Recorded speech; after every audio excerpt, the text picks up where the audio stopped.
Eu vou passar agora uma simpatia para curar tosse, com cebola.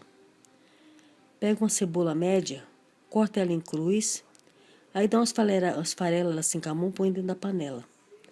Aí coloca umas 7 colheres de açúcar, pode ser açúcar desse comum de fazer, de adoçar café, açúcar comum.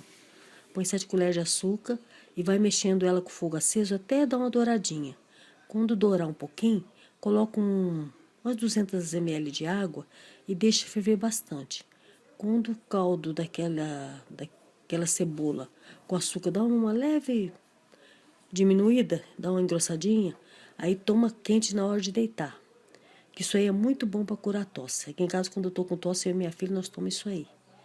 Pode fazer que dá certo, é bom para curar tosse, porque aquela tosse que não quer passar, essa cebola é ótima para curar tosse. Eu costumo fazer muito aqui em casa.